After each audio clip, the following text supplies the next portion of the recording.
Hello friends, आज हम लोग फिर हिस्ट्री की मेंस आंसर राइटिंग श्रृंखला का दूसरा वीडियो है। आइए आज हम इसमें यूपीएससी सीएसटी 2019 के क्वेश्चन को हल करने का प्रयास करते हैं, जो कि मध्यकालीन भारत से संबंधित है, जो मोहम्मद बिन तुगलक से संबंधित है। आइए जानते हैं क्या है इस क्वेश्चन में। आइए क्वेश्चन पढ़ते हैं।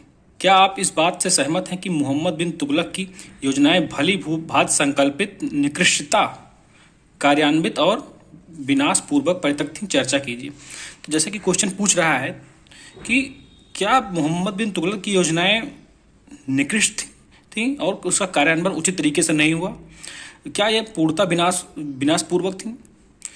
तो ये 3-4 बातें इसमें पूछी गई हैं, क्योंकि मेंस में सबसे ज़्यादा इंपॉर्टेंट होता है क्वेश्चन को समझना। तो जैसे क्वेश्चन पर पहले हमें समझ विकसित करनी होगी, तो जिसमें इसमें 2-3 पार्ट में हम इसको तोड़ सकते हैं। पहले इसमें इंट्रो शुरू करेंगे, उसके बाद बॉडी पार्ट में इसकी कुछ योजनाएं दिखा के, उसके बाद इसमें क्या कमियां थी, क्या इसमें हिस्टोग्राफी इसके बारे में क्या कहती है, और उस पर पूरी चर्चा करेंगे।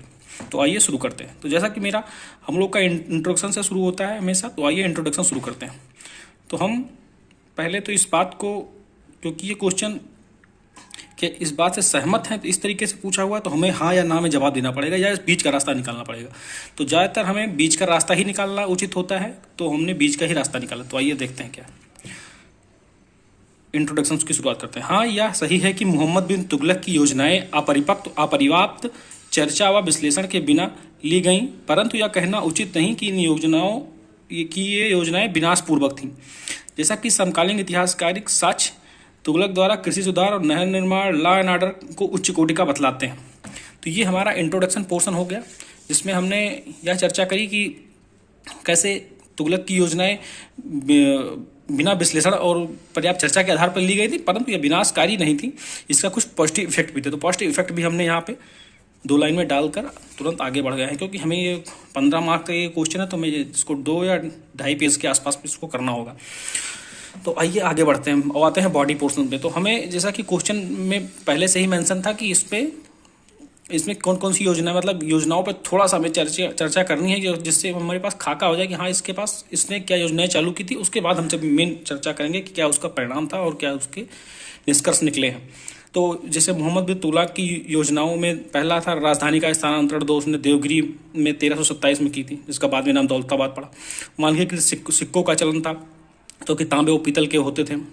और उसका कराचिल और खुरासान का अभियान, जो उसने मध्य एशिया पर कब्जे के लिए किया था, जिसमें उसने 3.5 लाख की सेना इकट्ठा कर ली थी।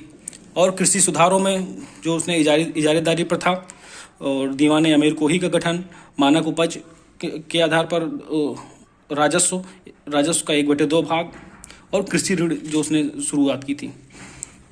और इसके ये 3-4 पॉइंट हम ऐसे शॉर्ट में नोट कर लेंगे। उसके बाद फिर हम आगे बढ़ते हैं कि उसकी मोहम्मद बिन तुगलक की योजनाएं और उसके परिणाम क्या कहते हैं, क्योंकि हमारा मेन पोर्शन यहीं तक कंप्लीट होता है, इसके आगे शुरू होता है।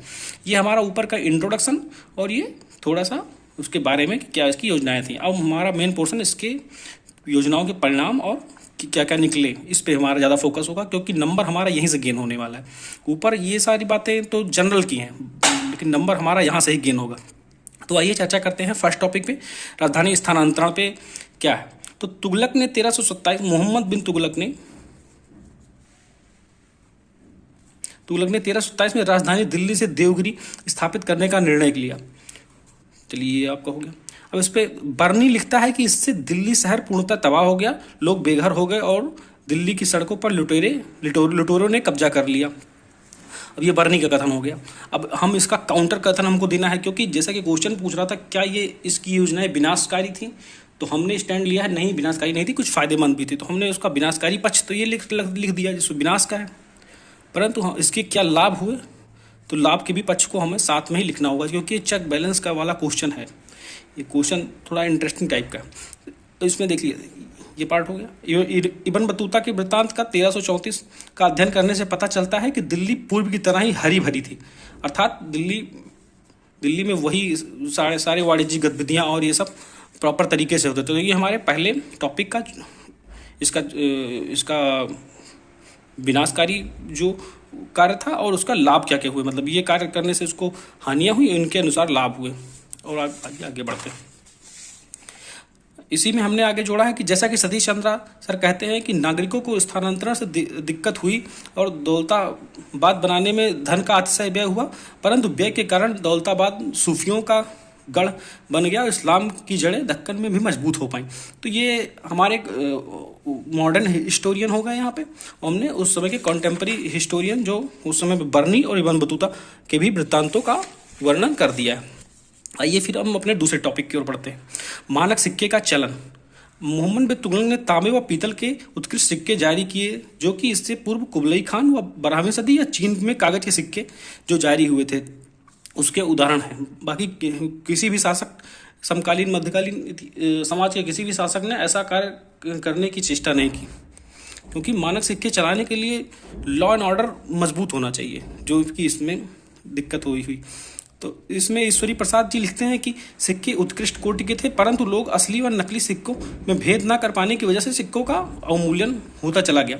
ईश्वरी प्रसाद जी लिखते हैं कि सिक्के तो उत्कृष्ट कोटि के थे, लेकिन आम जनमानस उस सिक्के असली और नकली सिक्कों के बारे में पता नहीं कर पा रहे। जैसा कि वर्तमान में भी होता है कि 1500 के नोटों में हम लोग डिफरेंस नहीं कर पाते, और वैसा ही आज से 600-700 साल पूर्व में भी यही सब कहानियाँ चलती थी। अब इसमें बर्नी लिखता है कि सिक्के शहर के बाहर सिक्कों का शहर के बाहर सिक्कों का ढेर लगा हुआ था, क्योंकि इतने ज़्यादा सिक्के हिंदू परिवारों द्वारा, हिंदू जोहरी जो और घर घर टकसाल बन गए। ये कथन बर्नी ने दिया था कि हिंदुओं का घर घर टकसाल बन गए, यहाँ पे घर घर में छपाई होने लगी। उसके मतलब ये निगेटिव पक्ष है, और पॉजिटिव पक्ष ये हो गया जो ईश्वरी प्रसाद जी ने दिया।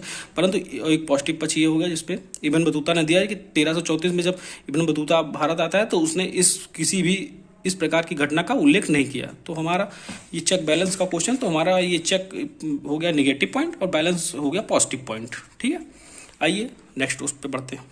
खुरासान कराचिल अभियान। खुरासान व कराचिल अभियान के लिए मोहम्मद बिन तुगलक ने 3.5 लाख की सेना जमा की और उसे 1 वर्ष का वेतन एडवांस में दे दिया, परंतु उसके किसी भी प्रकार का अभियान न करने से बहुत सल्तनत को भारी नुकसान हुआ। तो इसमें सतीश चंद्रा जी जो आधुनिक इतिहासकार हैं वो लिखते हैं कि मोहम्मद बिन तुगलक ने मंगोलों से निपटने के लिए गंभीर प्रयास किए, जिसमें से एक बड़ी सेना का निर्माण भी था। तो सतीश चंद्रा जी इस पर उनकी तारीफ करते हैं कि कम से कम सल्तनत काल का कोई भी शासक ऐसा था जिसने मंगोलों से निपटने की पूर्ण योजना बनाई और उनको खदेड़ने का प्लान बनाया। तो ये हमारा भी चेक बैलेंस का हो गया। यहाँ पे हमने निगेटिव पॉइंट लिख दिया, ये हो गया पॉजिटिव पॉइंट। आइए कृषि सुधारों को देखते हैं, क्योंकि अब हमको क्वेश्चन का समाप्त करना है तो थोड़ा जल्दी से ही इसको निपटाने का प्रयास करेंगे। तो कृषि सुधार में मानक उपज का 1/2 व दीवान अमीर कोही पर अत्यंत धन खर्च करने से भ्रष्टाचार व धन की हानि हुई। जैसे मानक उपज के रूप में कर का निर्धारण और कर 1/2 मतलब पूरी मानक उपज का 1/2 लिया जाता था, जिससे कि किसी भी खेत में कम पैदावार होती थी उसको भी अधिक राजस्व देना पड़ता, जिसके कारण सल्तनत में विद्रोह भड़क उठे, जिससे सल्तनत को भारी नुकसान हुआ। तो इसमें फिर ये तो हमारा निगेटिव पॉइंट हो गया। अब आते हैं मॉडर्न हिस्टोरियन जो अलीगढ़ स्कूल ऑफ थॉट के, जैसे जिसमें हो गया के मुगल और इरफान हबीब और भी कई नाम हैं इसमें। तो उन लोगों ने कहा कि ऋण आवंटन व कृषि विस्तार व नवीन बागवानी फसल की किस्मों से फसल में नवाचार हुआ, जैसे कृषि का विस्तार हुआ। तो जैसा कि इन सब इतिहासकारों का मानना है कि नहीं, इससे कृषि का विस्तार भी हुआ। भ्रष्टाचार तो हुआ ही, परंतु इससे कृषि का विस्तार हुआ। इसमें नए ऋण का आवंटन था,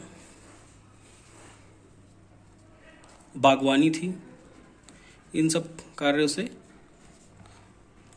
कृषि का विस्तार हुआ। ठीक, तो भी हम जल्दी से इसको खत्म करते हैं, क्योंकि 2 पेज से ज़्यादा का आंसर था, तो हमने इसको समराइज करने का प्रयास किया। तो हम छोटा सा निष्कर्ष डाल देंगे कि हाँ, यह कहा जा सकता है कि योजनाओं को बेहतर प्रबंधन द्वारा अधिक लाभ प्राप्त किया जा सकता था। तो ये हमारा छोटा सा निष्कर्ष हो गया। तो जैसा कि आप सबने देखा कि हमने क्वेश्चन को कैसे टैकल करने का प्रयास किया, इसमें ये आप ध्यान से देख लीजिए। इसमें मेन यूपीएससी सीएससी एग्जाम की ये पॉइंट होता है कि आपको क्वेश्चन को समझना है, उसको विजुअलाइज करना है, अपने दिमाग में एक माइंडसेट बनाना है कि हाँ मुझे कैसे ये टैकल करना है। जब आप मेरी वीडियो के साथ साथ और भी टॉपर्स की कॉपियाँ भी देखते रहिए करिए, जिससे कि आपको ये नॉलेज रहे कि हाँ क्या ट्रेंड है और कैसे टॉपर्स लोग क्वेश्चन को टैकल करते हैं। इसी के साथ ये रहा वीडियो का अंत। अगर आपको वीडियो पसंद आए हो तो लाइक अवश्य करें। धन्यवाद।